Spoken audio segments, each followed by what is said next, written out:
for Azeroth!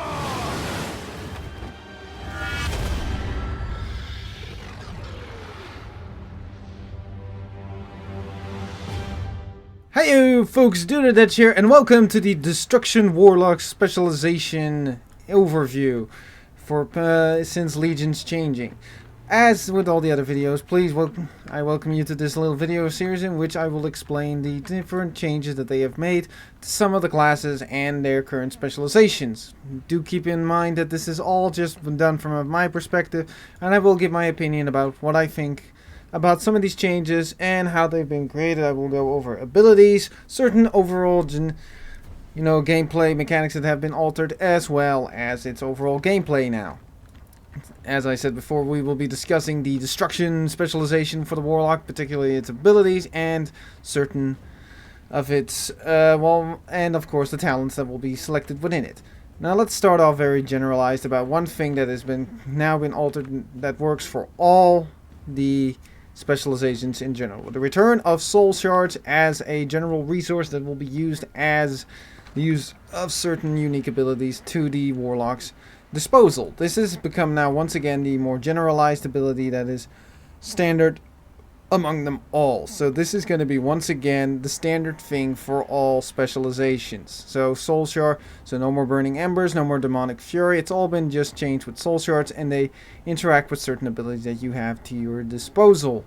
Now so let's start this off at the first of all with the general kit that they still have. They have brought back a few new abilities, which involves life depth and drain life. As mentioned before, it used to be that certain specializations could gain let's say mana back easier through certain means. For example, particularly the Destruction Warlock could regain it very quickly due to a passive that it has. That has now been changed, that it actually only works with some of its ability. Basically, it has gone back to the usual cost after you give some of your that you give up some of your health in order to then gain mana. The same thing, of course, can be then exchanged back by using Drain Life, which also does damage, but also gives you life. So let's so for the rest of it, mostly of its general kit has remained the same. It still holds on to 4 particular abilities in particular, which is Incinerate, Immolate, as well as Conflagrate, and then of course its resource consumer, Chaos Bolt, which is the high damage, as well as holding on to some of its other more particular abilities such as Rain of Fire, and some of the more generalized abilities that have remained such as Demonic Gateway and Fear, as well as of course Unending Resolve. So that's the basic kit of it. So let's see if that has changed in any way, starting of course with Incinerate, which is still kept mostly the same as a direct damage tool.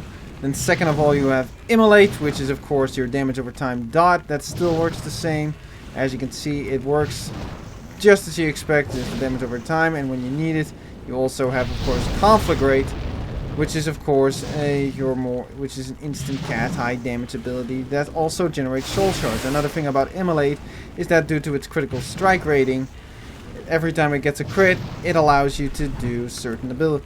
It allows you to, it gains you a soul shard, which then can be of course dumped into Chaos Bolt, which allows you to do some massive damage on demand when necessary, as well as of course giving you access to some other abilities as well, as long as it is available, including of course some unique abilities associated with its talents, as well as particularly certain other abilities. Now the last ability that is also consuming soul shards, which has changed usually from when it just used to be a general used AoE ability, is now Rain of Fire, which has a cast time as it has returned, as well as the ability now that it actually requires you to consume soul shards to use it. Banish has also maintained its position as an ability, which is CC. I prefer not to use this. Can only of course be used on particular enemies as well as other things. Another thing that of course has always been considered as the more generalized thing is the demon summoning, which still comprises, if your destruction, only of 4 particular types, which is the Imp. It still holds on to its original design as a little guy. They have spruced up the visual quality of these particular little blighters, as well as all the others. They've all been given quite a visual upgrade since since the patch. So that's a pretty good, neat little thing. This is never considered as an important thing, but I like it because it, of course, gives a bit more of a better feeling about some of these models, considering that some of them were pretty old. So I like this. They still, of course, behave in the same way. They still have the same ability they always did since Pandaria and all the others. So as you can see, it still works the same. This little guy in particular just keeps spamming firebolt after a firebolt. Next up, of course, is the Void Walker. Let's get a load of him. He still pretty much holds the same, though he definitely has been working out. As you can see, he's been building up some muscle, and as you can see, he has been given a much more detail. The hands actually much more look like hands now. He still holds on to that same kind of spooky ghost look. He's still pretty much as he always was, just with more detail. As you can see, he really just looks very terrifying, to be honest, and a lot more buff this time around. Next up, of course, we've got the Fell Hunter, which, as anyone knows who wants to be locking spellcasters, should be familiar. As with all the other demons, it has been given a, of course, spruced up model. We have seen other forms of these demonic hounds, which were the Fell Stalkers. Now, these are actually a different model from this one. It uses much more of a sort of wolf design. This one holds on to a unique model with the weird looking, you know, kind of, I'd say, I don't even know how to describe it, but, you know, the sort of weird tentacle things that apparently are very creepy and absorb magic. It's pretty much still the same as it always was, just with much more detail. As you can see, the teeth can be much more closely seen. I've always wondered where the eyes are. I guess this thing senses magic, and that's how it tracks down its targets. And last but not least, and of course this is for all you perverts out there, don't touch what you can't is of course the succubus, which still holds on to its original design. As we can see, it does have a much more detailed look. There's a much higher polygon effect on it. It still holds on to its basic ability, so I don't really have to show it off. But as you can see, higher detail. You can actually see like she has like vampiric fangs, which makes much more of the logic with the whole succubus design. Now, just to build up some soul shards, I'm going to place an Immolate and Conflagrate on her, on that thing, to build up some soul shards. I'll call her back for now. We will get into some of the other demon models later on due to one of the talents, which I will get to now. We still hold on to some of the other abilities associated with the demons, such as, of course, Health Funnel, which doesn't work at the moment because it's full health. It still looks the same. And as you know, we still hold on to what has now become a very iconic ability of the Warlock, which is the Demonic Gateway. This has basically become the thing they can't get rid of it because it's become a very staple ability to the Warlock. But without further ado, it still looks the same, it still works the same. You don't have that special ability. It allows you to use it by just walking through it with that unique glyph, or if a certain item you could buy. It's just still the same as always. You just interact with it. Without further ado, let's get to the unique talents. Now, on the level 15 talents, we have 2 passives and an active.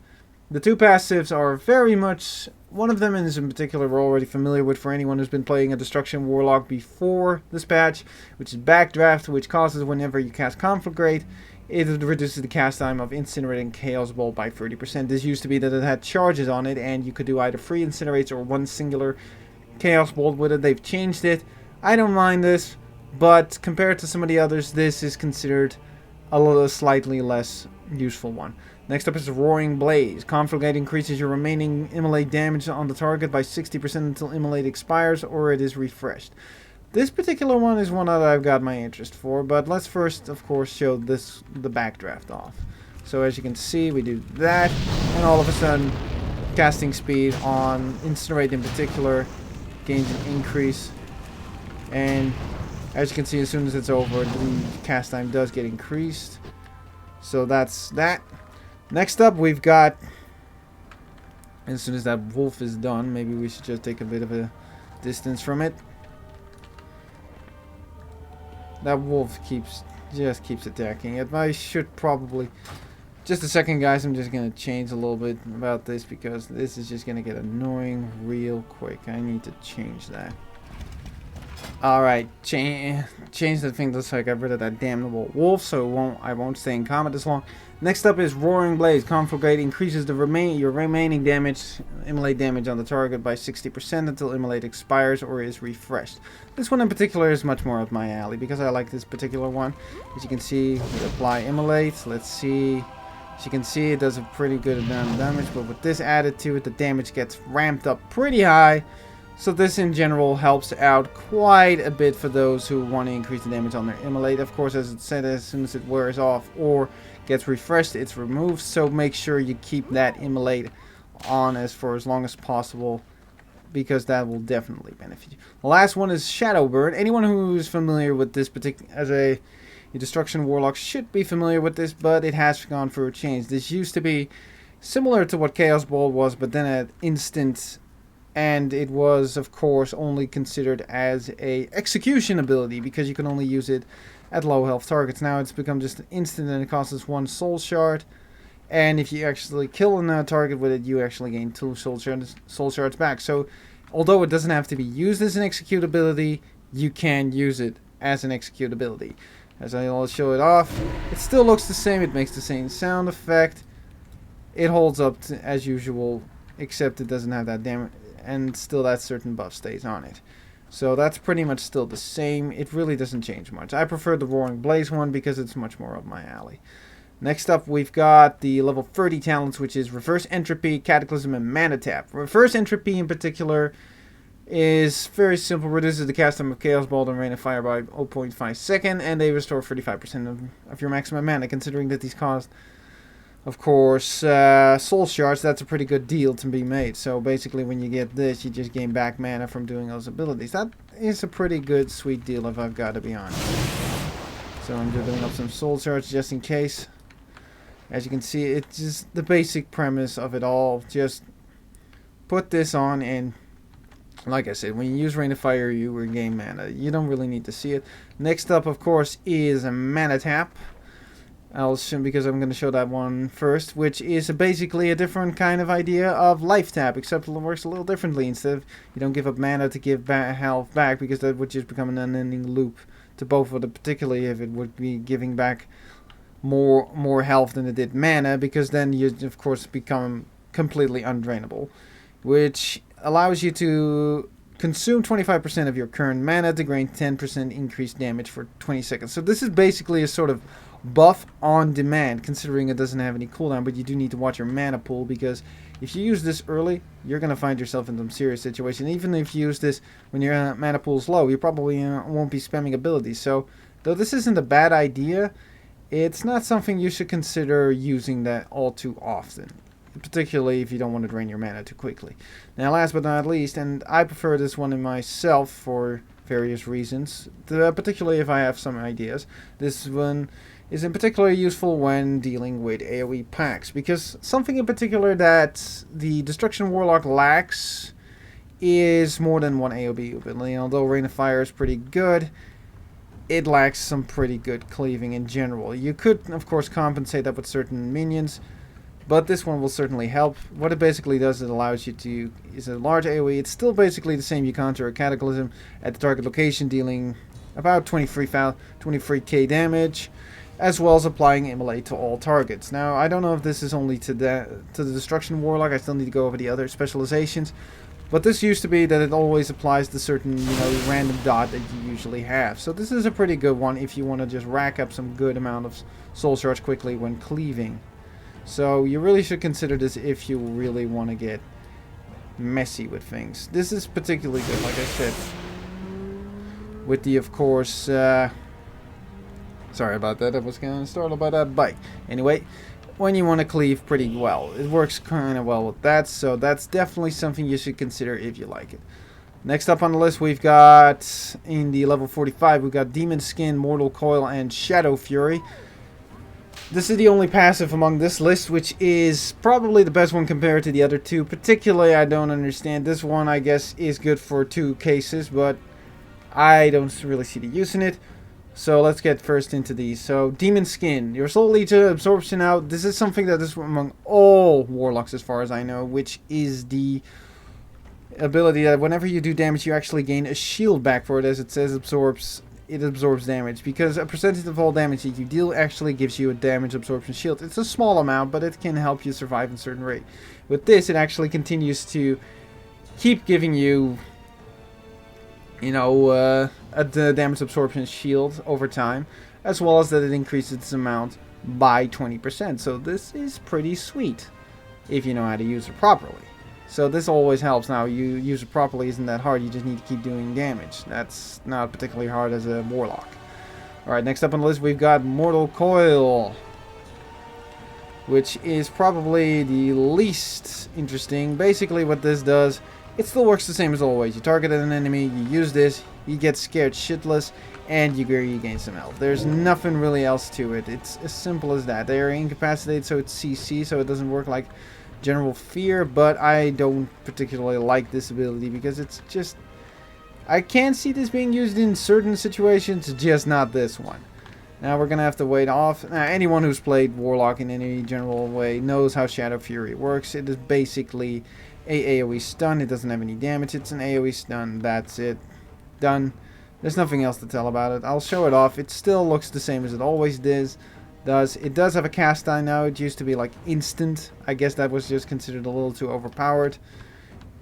So we'll just wait it out a little bit more. I just need to wait until Mortal Coil's off cooldown before I can change talents. Luckily this doesn't have a long cooldown. There we go. So as you can see, you basically target an area, you cast it, and boom. All enemies in the area will be stunned for the duration of the effect. Doesn't get any more simpler as that. Okay, next up on the list we've got Eradication, Fire and Brimstone, and Soul Harvest. 2 passives again and one active. This one in particular decides on how you like and how you want to. But this is basically comes down on how you like to play. Now let's start with Eradication. Eradication is as simple as it can get. Your Chaos Bolt increases the damage you deal to the target by 12% for 6 seconds. This used to be a glyph you could put in. Or at least I think it was. I could be wrong. I don't remember anymore. Anyway, they've now changed it that it is simply a passive in your talents. That, of course, works as self-explanatory. I will be showing it off right now just for the fun of it. As you can see, I will now, of course, cast Chaos Bolt. And when I do that, when it connects, as you can see, there it is. Eradication, you deal increased damage against that target.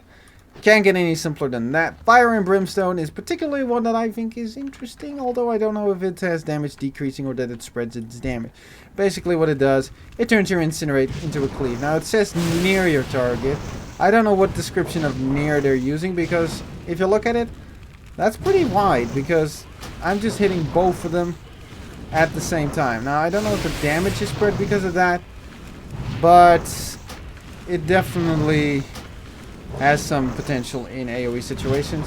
I don't think this one will actually be so used, particularly if you've already got Cataclysm and Rain of Fire. Cataclysm only has a cooldown effect, and Rain of Fire usually works in the similar fashion that it simply requires you to use, of course, Soul Shards. So that's pretty similar. As you can see, I can now show off Life Drain. Still works the same as it always does. Still same effect. I did like when they added this effect because it really gave more of a feeling like you were actually draining energy out of someone. If you've seen the movie, it has similar effects to that when Gul'dan uses it on certain individuals. I'll show the Demonic Gaber real quick. As you can see, it still works the same. It still places a debuff on you for the time being, but it still works the same. Last but not least, we've got Soul Harvest, which used to be the Dark Soul effect that they did, which allowed you to increase your own damage and those of your pets by a certain amount. Last 10 seconds increased by 2 seconds for each. So as you can see, it is a simple damage buff, but you can extend its duration using your dots. This is probably among all of them, so I won't have to show this off at the other specializations. As you can see, its explanation is pretty straightforward. So as I said, you activate this and your damage goes up. Pretty sweet. And as you can see, it should increase its duration. At least it should. So I get it now. I made a little mistake. So this is actually not as powerful as I thought, because as explained, it actually only increases its duration for every target that is hit by the immolate. This could work quite well with Cataclysm, but to be honest, something like this is something you're actually going to be using in a Wii situation. So this is actually not as good as it would look. If you really want to go for something of a more useful ability when it comes to high damage buff, I preferred Mana Tap if I were you, because it gives it more on demand than this, because this isn't set on a cooldown, this is, and it only works well when you've been immolating on quite a few people. So it's not as good as you think it might be. Next up on the list, we've got Demonic Circle. In the 75 category, we've got Demonic Circle, Burning Rush, and Dark Pact. Two of these are very straightforward, as well as this one. Basically, two are meant for increased mobility, while the other one sacrifices that instead of a high damage absorption shield. Demonic Circle is still the same. That it's become a talent is probably a bit of a bummer to some Warlocks. I myself do not consider it that big of a deal. So, as it has worked still the same as it always does. You pop this and you place a Demonic Circle on the ground. When next you cast your Demonic Circle, you simply go back to that target location. Pretty straightforward, I'd say. No need to understand what else to do about it. It's as simple as it can get. This one in particular, of course, anyone who's familiar with any way with the Warlock should be familiar with this one as well, which was a talent and still has remained that way, which is Burning Rush. Basically, it gives you a speed increase on demand that is in a way permanent, but unfortunately, you are slowly killing yourself while doing it. So, literally, this is having hot feet, and it does not work well for you. It works to a degree, but you should be careful what to do with it, because using this at the wrong time could seriously mess you up. So, be careful, guys. Any Warlocks out there, please make sure that you use this properly. Alright, next up on the list we've got Dark Pact, which is still pretty much the same as it always was. Which is basically a damage absorption shield on demand. What it basically does is when you sacrifice a percentage of your current pet's health in order to give yourself a massive damage absorption shield. If you are using Grimoire of Sacrifice, which I'll come to later, this will actually sacrifice a portion of your health to give this damage absorption shield. As it is said, it is based on the demon that you have, but it is amplified by a massive amount. But this one in particular is something that you should consider as a bit of a, well, it depends on how you like the situation. It actually depends on your encounter. In PvP, I'm not sure how this could be really well utilized, but in a PvE setting, it depends on what is more important. Do you need high damage? Do you need something that allows you for higher survivability, or do you prefer something with more mobility? That's basically what this is. I think myself, I prefer something with high mobility, because that allows me to just try to avoid the damage trying to eat through it, because no matter how much you have of a damage absorption shield, you do not make friends having a shield in general, because it just makes... healers just get afraid of it, and you're not supposed to be taking unnecessary amount of damage. This shield definitely helps with it, but the fact that you actually have to have that much health, you're either not very secure, you're just not making yourselves look good this way. So I wouldn't rely to mention this. Alright, next up on the list we've got some very similar ones. I will be going through them in their respected order again. Let's get some soul shards for the first one, which is Grimoire of Supremacy. Basically what allows it used to be that you gain amplified versions of already existing demons. Like, for example, all of the other ones were amplified. Imps became Wild Imps, Voidwalkers became Void Lords, Fell Hunters became Observers, and Succubi became Shivaras. Now they've changed that and have actually combined it with one that was in the 100 talent during Warlords, which is Demonic Servitude. What this now actually allows you to do is summon an Infernal or a Doomguard as a permanent pet, and each of them has actually certain abilities that work within a particular fashion. For example, the Infernal comes closely to a combination of a Voidwalker combined with a Imp, because it has abilities that allows you to it has certain effects that just work with it. So this actually works pretty well if you need a good tank. So this guy basically replaces your Voidwalker. As you can see, they've kept up this new demon model, which I really enjoy because look at that model. It may not be as burning as the old one, but it certainly looks much more intimidating than the old one, which literally looked just like a giant pile of walking stones. This one has much more of this demonic look. And the other one is, of course, the Doom Guard, which has also, of course, been given the visual touch since, well, basically since Fury of Hellfire. As you can see, this guy is a intimidating bastard. He's been given a much more, you know, wide body builds and much more intimidating horns. And he plays more of the idea of a Fellstalker combined with a Succubi and some imp effects when it comes to his way of attacking. So this guy basically falls under that category. It gets as simple as that. So it's basically if you want to get easier demon summonings that doesn't require... To be honest, once you get one of these two guys, these four basically become obsolete due to the very fact of what you've got. Alright, next up on the list we have Grimoire of Sacrifice, which is still similar to the one you've had before. But it works a bit different now mechanically. So let's get a demon out here just for good measure. Now, Grimoire of Sacrifice used to be that you sacrifice your demon and you gained a damage increase on some of your abilities as well as a health regain. They've changed that apparently because I don't even know a lot of demon warlocks who actually use Grimoire of Sacrifice. It's not considered a very, you know, favored one among it. Now it has been turned into still a buff, but now what it basically does is just gives you a chance to have splash damage on some of your abilities.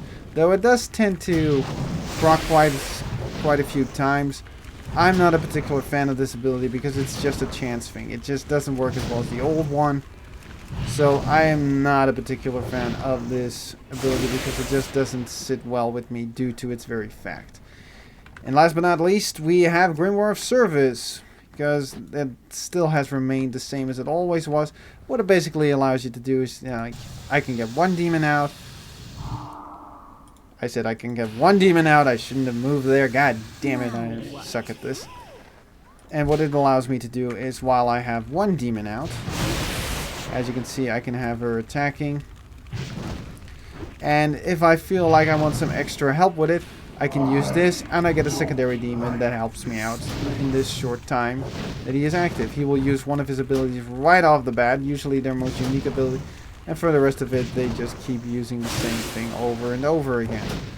Now, this isn't a particular interesting one to me because I just don't find it as effective. Sure, you have some increased damage, but I just don't really get it. I mean, sure, you have a secondary demon that helps you out in the combat. That's it. It really just does that.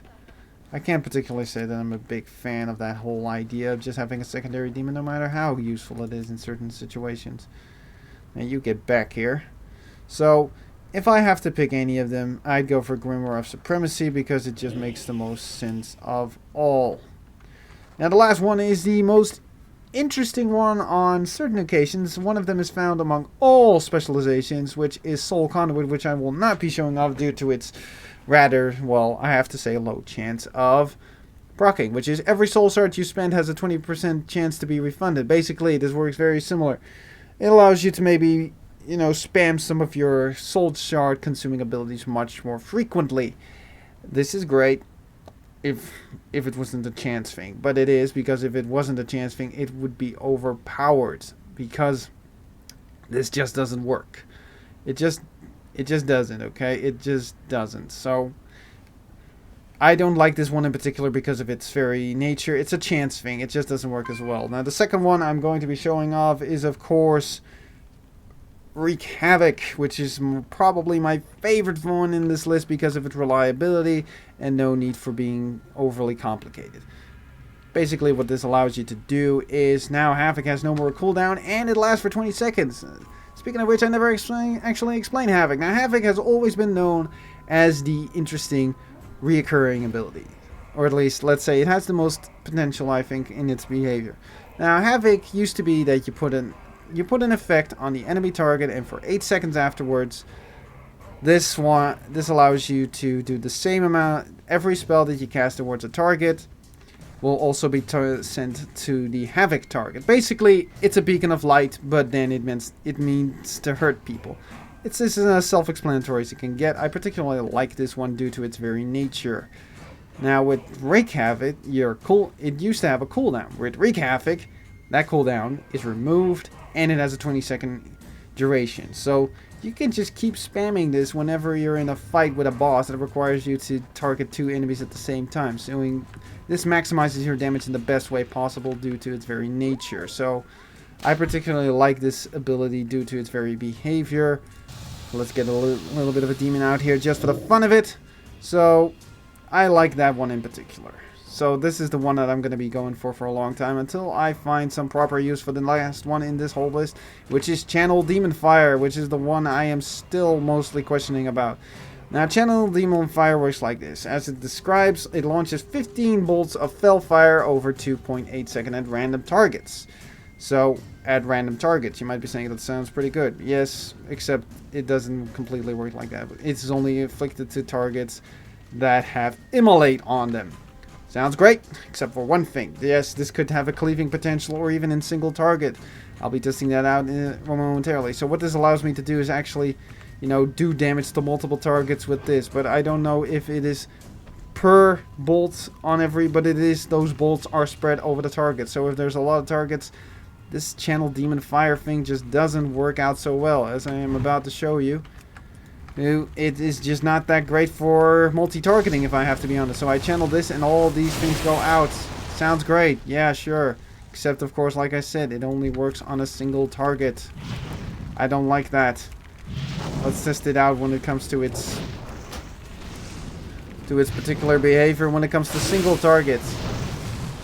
As you can see, it now goes after the single target. Works great, but I just don't find it that appealing due to its very fact that you need to give an Immolate on. Works well for single target. I don't see its potential in godding because it lacks damage, and even though it is, of course, on a pretty short cooldown for such an ability, I might find a use, but right now I think Wreak Havoc is probably the best choice of the level 100 talents. So let's get this Infernal back, move back a bit, and I'm going to be changing back. Now with Cataclysm, of course, that definitely improves, of course, upon your cleaving. You drop that Cataclysm down, and then you start channeling Demon Fire. But like I said, the cleaving thing just doesn't work as well with it as it could be. So I don't particularly like this one. Wreak Havoc is has much more potential, and considering that I already have Cataclysm and Rain of Fire in this list, it makes for much better cleaving, particularly if you really need the cleaving, which probably you already have raid members who do that just as well. Just get Fire and Brimstone and solve that whole problem. So what do I think about the new destruction? To be honest, it feels very much like it always has been, and I actually find that very fine because it has always been an appealing to me. It's a very simple kit to work with, but it works, and I think that's what's most important. It works. So let's just get with that fact altogether. It works, and I like it for that very reason. So basically, all these talents have their own uses if you want to pick something you like. Like, for example, in every one of them, you find sometimes some generalized matters. Like, for example, all these free abilities are all meant for the idea of utility and survival, while some have much more other potentials. Like, for example, in the level 15, 2 of them are very simple passive that involve your Conflagrate, while Shadowburn is a much more direct addition. Reverse Entropy and Mana Tap all involve, of course, gaining back mana or damage increase, while Cataclysm gives much more AoE effect, and the level 60 give much more in the idea of damage increase or more AoE. This one is all about, avoiding or, just making sure you don't take hit directly to your health pool. This one is all about the Grimoires, which, depending on your taste, to be honest, compared to this one, these two seem a bit obsolete, if I have to be honest. And among this, it's pretty much the one you like. Do you want a better chance of having soul shards? Do you want something of a channeled AoE effect? Or do you just prefer having some multi-targeting effects? So each of the talents and the kit in general is still the same, but it works. So I don't see the problem with any of these abilities as long as you know what your taste is. So the Destruction Warlock has still remained much the same as it always has. I don't think they're going to change it anyway anytime soon because it works within its particular fantasy of being a bringer of death and destruction through fire. So I'm not expecting any changes on this guy soon. I still enjoy it as heck. And building it properly, you can definitely build out some serious damage with this guy. So let me just get that out of the way. This guy is still a serious beast when properly used. It's all about knowing how to do the rotation and just getting used to the kit, which, if you know your stuff, shouldn't be too much of a problem with this. So basically, as you can see, it works very much the same. The only thing we're gonna have to get used to as destruction, those who main destruction warlock most of all, is the return of the use of life tap and mana, and of course drain life, which is now much more of an important thing. Now, maybe not as important as some of the other matters, but it still holds very important on certain cases, considering we don't regain health back easily. So whenever your health gets low and you want to get some stress off your healers, just use drain life. It may seem like you're lowering your damage increase, and you should say that during raids, oh, your healer's supposed to keep my healer is supposed to keep me up. Don't rely too much on this, and you're still doing some damage, so don't consider this to be a bad thing in general. So I still like this particular kit, and it works out quite well. So guys, just for the love of God, don't exaggerate and think that every sort of, survivability always depends on your healers. That's one thing I always hated about certain range damage dealers within certain raids. Anyway, I hope you guys have enjoyed the video, because this has been an overview of the Destruction Warlock specialization. I hope you guys, and its particular talents. Hope you guys have enjoyed the video. Please stay around for the rest of this series, in which I will explain as many of them as I can before the launch of Legion. I hope you guys have enjoyed the video, and I will see you in the next video. Bye-bye!